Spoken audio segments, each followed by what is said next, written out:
Hi folks, I'm John Bandler. It's March 16th, 2026. I put that here. I'm answering questions for a course I built, but I'm not teaching it. And the course obviously is on Cyberlaw, and it's using my Cyberlaw book. And these questions today relate to civil cyberlaw down here, chapter 24, 5, and 6, intentional torts, negligence law, and contract law. I answer questions asked of the instructor. In courses I built, I invite questions, obviously, from students. I answer them normally in a private video, but here I'm making it public. We'll see what the interest is. Also makes it easier for people to access.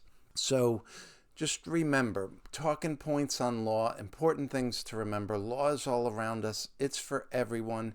It can't just be for lawyers, especially in a nation of laws. We all need to know something about law.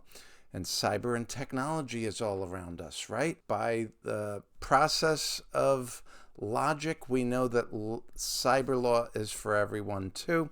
This is the perfect cyberlaw course book, in my opinion. I wrote it, and I wrote it to teach with it, and others teach with it too. So I am answering questions, and the disclaimer, you're going to see more. This is off the cuff. It's quick. It's not a polished slide deck or video. I want to be able to answer questions quickly, but it may not be perfect, right? Now, when I build a course and there's written assignments every week, I invite students to ask a question, make a comment, or respond to a prior question, or just to share something with me. And I do that because for a lot of students, this is an opportunity to have a back and forth with the instructor. And genuine comments are really interesting. There's genuine curiosity, and sometimes students point out a typo or a mistake, or, hey, professor, you sure about this? Now also, over the years, I've gotten pretty good at spotting the ChatGPT generated questions. That's another story. Here's a recap on the book parts. And remember, law has a lot of different areas, and that means cyber law does also. So in part one, we introduced the book and our mindset and tips on learning, and a little bit on cyber law. And then part two was devoted to an introduction to law, and it was actually pretty substantial. I know it looks small here. And then part three was an introduction to technology and cyber. And then we get into the cyber law parts. And we're actually in part 5 now, right? Civil cyber law 1, but we cover criminal cyber law, data law, cyber conflict, cyber influence. And 9, we get into organization management with cyber 2. And there's a lot of resources in the book and free resources on my website, including these chapter resource pages. I built it to make the first couple steps of research for students really easy and right there to find those laws and cases and articles that are helpful.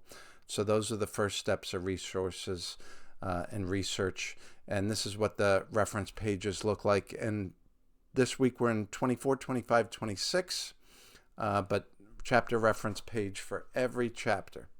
There's the disclaimers. Pause it and read it. I'm doing the best I can. And here's the first question. Delta versus CrowdStrike is used across multiple chapters to illustrate intentional torts, negligence, and breach of contract.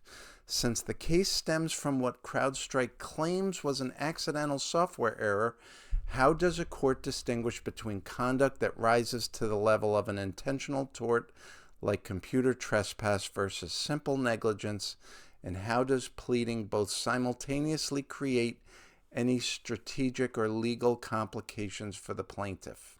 All right, let's just unpack this question a lot in here. The case stems from what CrowdStrike claims was an accidental software error. Okay, now remember, each side has claims, right? So CrowdStrike defends by making a claim. They're saying, yes, they admit it was an accident and a mistake, but they're also denying a lot of what the plaintiff is claiming, right? So there is a little bit of dispute in the facts, obviously, and a dispute in the law. So how does the court distinguish? Well, remember, the court meaning the judge who oversees this process. So first we have the substantive civil laws with which Delta claims that CrowdStrike violated. Intentional torts like computer trespass, negligence. But if you look at the complaint, and remember, I have a web page that points you to the actual complaint. I'll put that link in the description. Delta also claims gross negligence, and I think there's a reason they claim gross negligence, not mere simple plain negligence. And I think in a contract case, simple negligence you deal with under the contract, but gross negligence you may be able to get additional damages, additional money. Does pleading both simultaneously create any strategic or legal complications for the plaintiff? So I would say, this is legal strategy, right? How do you plead the complaint? Do you plead multiple claims, some of which might be inconsistent or might be consistent? Now remember, the judge decides the law. He's going to shepherd the case and see if it gets to the point where it should get to a trial. Then at the trial, that's where facts are determined. Sometimes by a jury, if it provides for a jury trial, sometimes in front of a judge, if there's no right to a jury trial or if the plaintiff has waived their right to that. So lawyers need to think very carefully before they plead the case and file the complaint. Now, in a civil case, a lot of times they get an opportunity to amend the complaint, but obviously it is important how they plead it. If they only plead breach of contract and not intentional torts or gross negligence, they may be limited to the damages provided under that contract. And I think if you look at that initial contract, there is a limitation of liability, which is why they also pleaded the intentional torts and the gross negligence so that they could get greater damages. And the potential to get greater damages obviously means higher leverage. Most civil cases settle, but they settle based on what each side thinks it will cost, how the trial might turn out, the costs of going to trial, and so forth. Okay, for question 9, I was wondering if Microsoft taking legal action against COVID-19 related cybercrime is a valid answer for this question. And here is and they gave a link to a blog from 2020. And my answer, grading is up to your instructor, but I'll answer the meat of your question. And we got to look at question 9, which asks, what is the lawsuit in the chapter that illustrates a civil cyber intentional tort? Name the parties and provide the URL, meaning address or link, to my webpage summarizing that case and that has the documents. So notice it says the lawsuit in the chapter that illustrates a civil cyber intentional tort, and then the hint is name the parties and provide the address to my webpage, meaning the author, but of the book, or the instructor. I could see how it might be confusing if I'm not the instructor in your course, but this is the page we're looking for. Let me show you that. Looks like this. Let me show it live. Right, and I want readers, I don't know what I wrote about Delta versus CrowdStrike in the book. Maybe it's 500 words total, or maybe a little bit more, but, not a lot. The book was big enough. I couldn't dive into it, but I know some students want to dive into it. But I want students to be able to find those resources, and those resources are all here at this URL. And there's lawyer letters, which are interesting to read if you want to see how the lawyers kind of postured and got ready.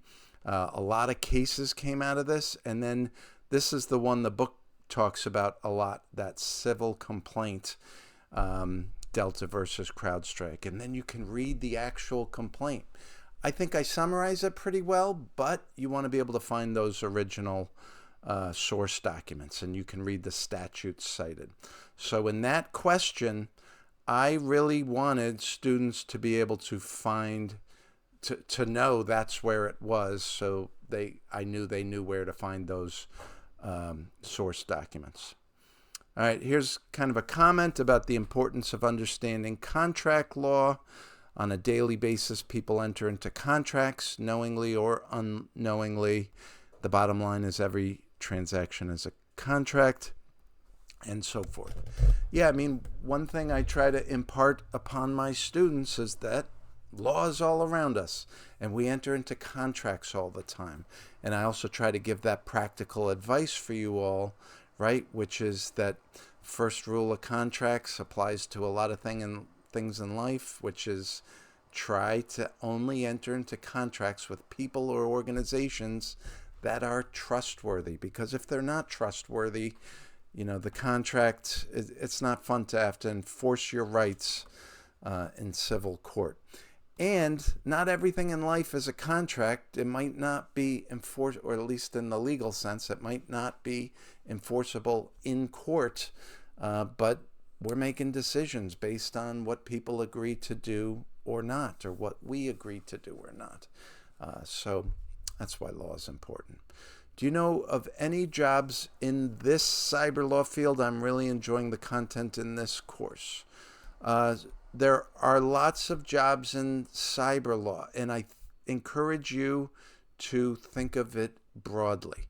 And this student is in a course in a graduate school teaching information systems, information technology, cybersecurity, and obviously any job in those technology fields is going to involve law and thus cyber law.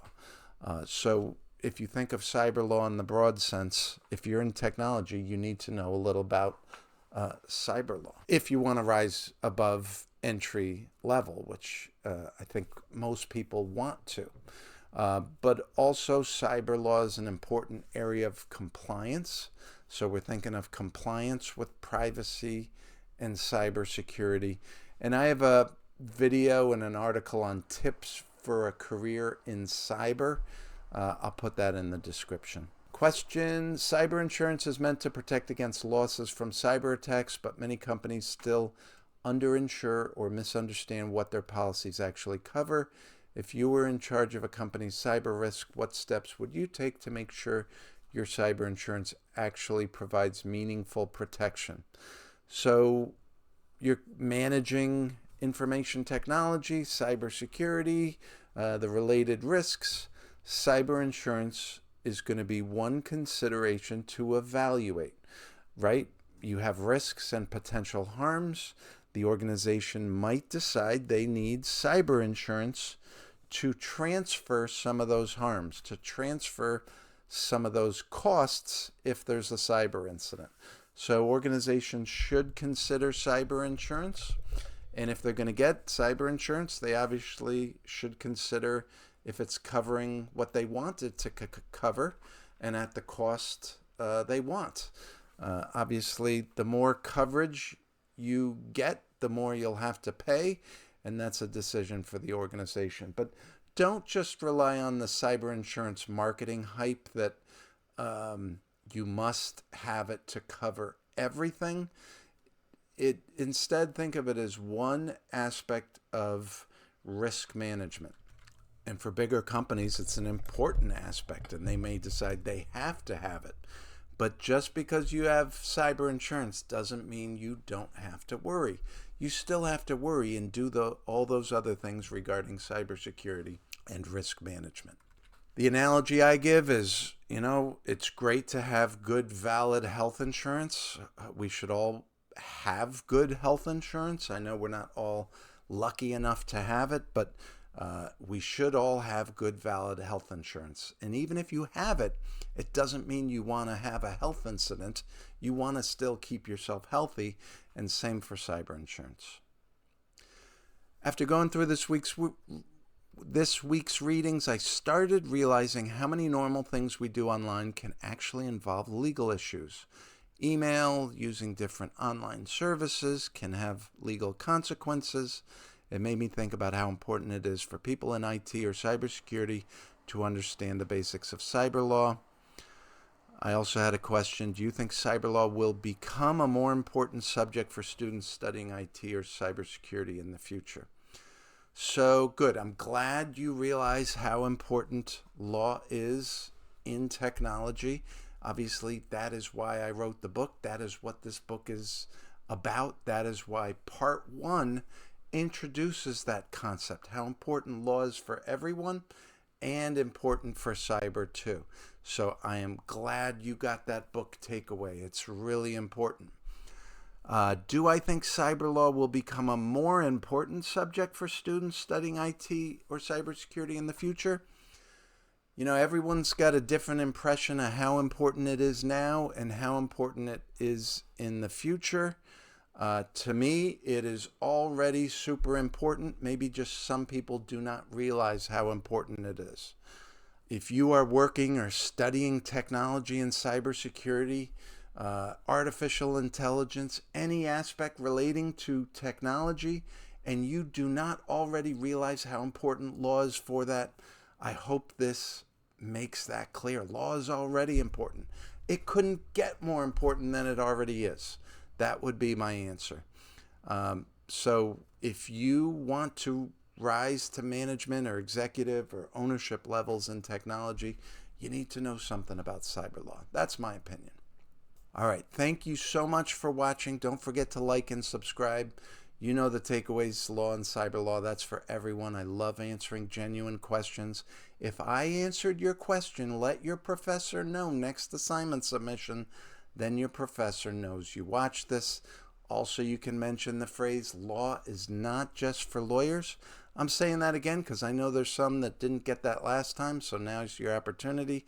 Links in the description, including things I mentioned. And to learn more about cyber law, this will all be in the description.